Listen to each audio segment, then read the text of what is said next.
Hoje é domingo, dia 9 de abril de 2023.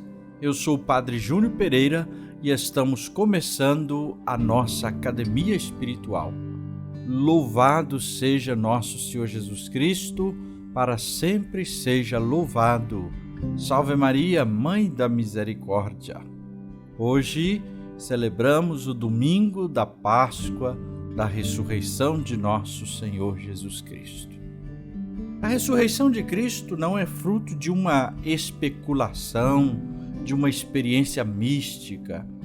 É um acontecimento que ultrapassa certamente a história, mas verifica-se num momento concreto da história e deixa nela uma marca indelével. Assim nos fala o Papa Bento XVI.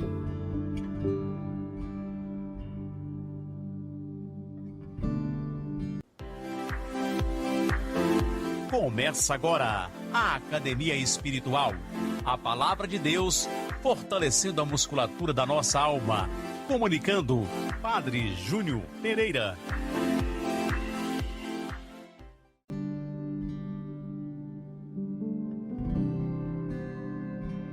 O texto do Evangelho proposto para a nossa meditação é de São João, no capítulo 20, versículos de 1 a 9. Proclamação do Evangelho de Jesus Cristo, segundo João. Glória a vós, Senhor. No primeiro dia da semana, Maria Madalena foi ao túmulo de Jesus, bem de madrugada, quando ainda estava escuro, e viu que a pedra tinha sido retirada do túmulo. Então ela saiu correndo e foi encontrar Simão Pedro e o outro discípulo, aquele que Jesus amava, e lhes disse: "Tiraram o Senhor do túmulo e não sabemos onde o colocaram." Saíram então Pedro e o outro discípulo e foram ao túmulo. Os dois corriam juntos, mas o outro discípulo correu mais depressa que Pedro e chegou primeiro ao túmulo. Olhando para dentro, viu as faixas de linho no chão, mas não entrou. Chegou também Simão Pedro, que vinha correndo atrás, entrou no túmulo, viu as faixas de linho deitadas no chão e o pano que tinha estado sobre a cabeça de Jesus, mas não posto com as faixas, mas enrolado num lugar à parte. Então entrou também o outro discípulo que tinha chegado primeiro ao túmulo. Ele viu e acreditou. De fato, eles ainda não tinham compreendido a Escritura, segundo a qual ele devia ressuscitar dos mortos. Palavra da salvação, glória a vós, Senhor. A ressurreição de Jesus é o ponto central da vida, de toda a vida cristã. Na Igreja, tudo se compreende a partir deste grande mistério que mudou a história e que se torna atual em cada celebração eucarística, em cada missa. Compreender o Antigo Testamento, nós o fazemos a partir da ressurreição de Jesus. Também todo o Novo Testamento foi escrito a partir da ressurreição de Jesus, inclusive os próprios evangelhos.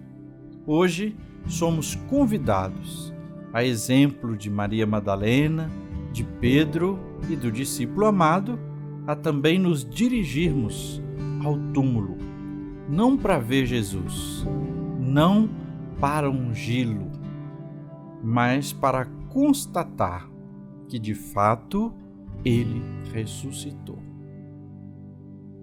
A ressurreição pegou desprevenido os discípulos e as pessoas próximas de Jesus. Eles não conseguiam entender, achavam que tudo havia acabado.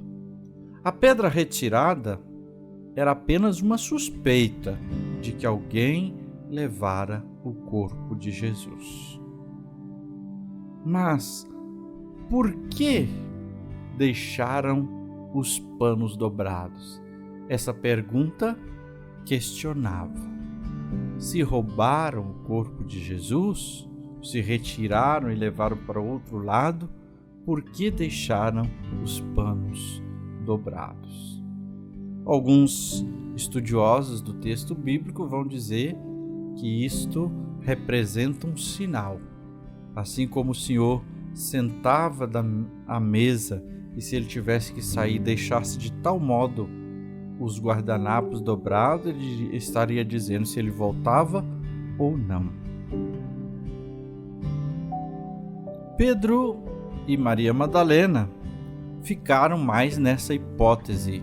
Tiraram o Senhor, não sabemos onde colocaram, de que o corpo teria sido roubado ou levado para outro lugar. Agora, no coração do discípulo amado, é lá que desponta a intuição de que Cristo está vivo. E isso nós entendemos porque o próprio discípulo amado, escrevendo o Evangelho, vai dizer: ele viu e acreditou. E por que os outros tiveram dificuldade em acreditar? A resposta também nós encontramos no Evangelho. Se tivesse entendido as Escrituras, o versículo 9, que falava sobre a ressurreição de Jesus, eles teriam acreditado sem precisar ver. Hoje, para nós cristãos, quase 2000 anos depois da ressurreição de Jesus, é urgente superarmos a experiência da fé que precisa de uma constatação.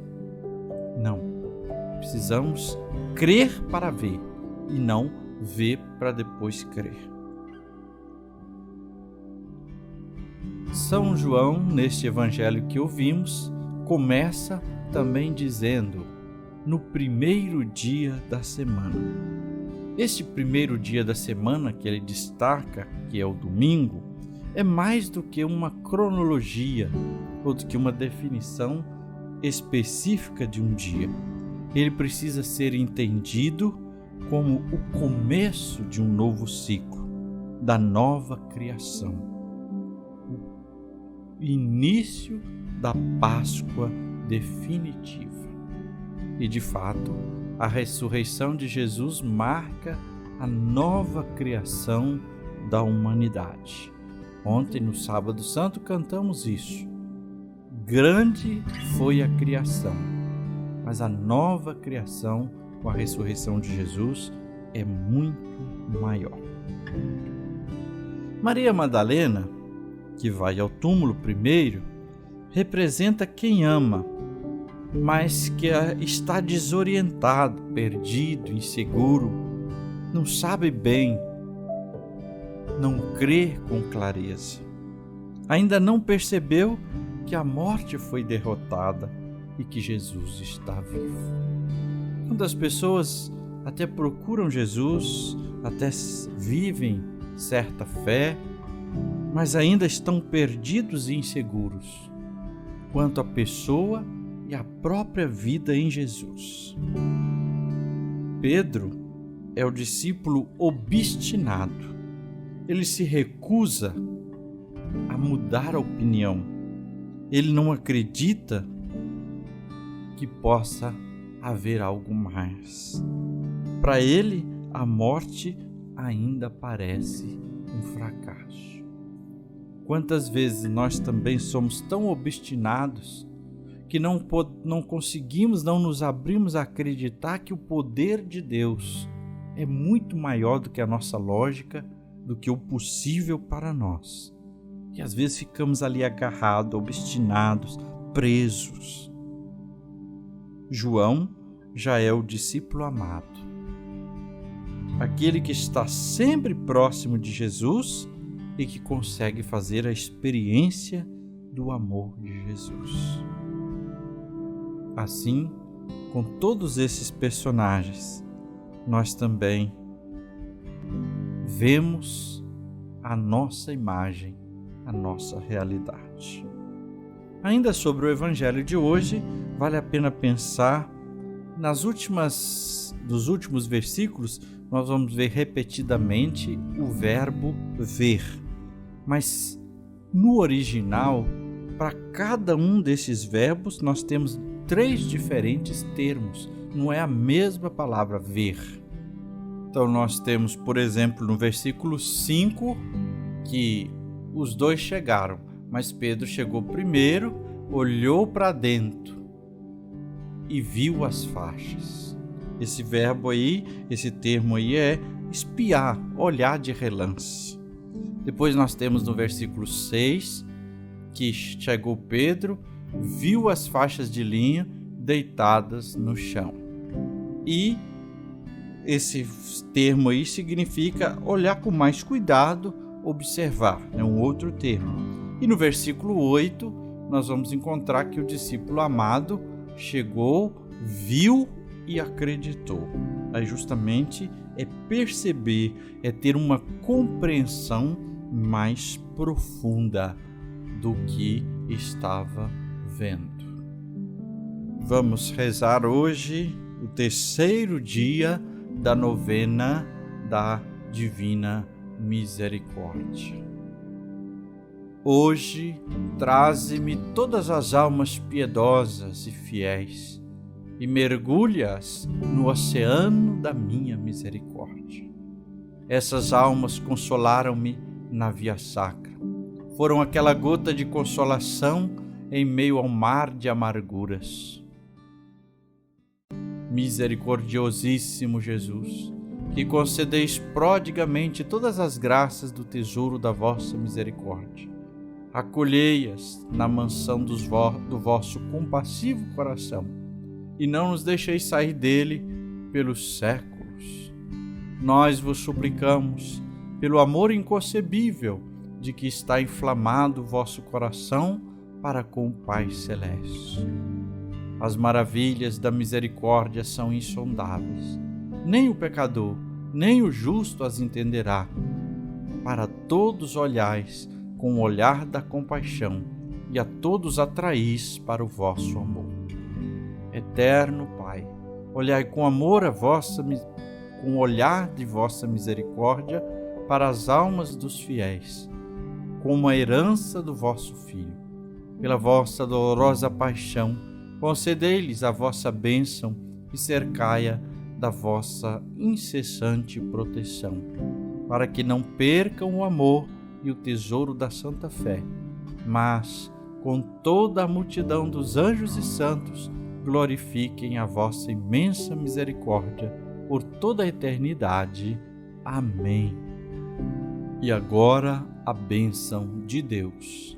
Que o Senhor esteja acima de vós para vos abençoar, atrás para guardar, à frente para guiar, ao lado para acompanhar.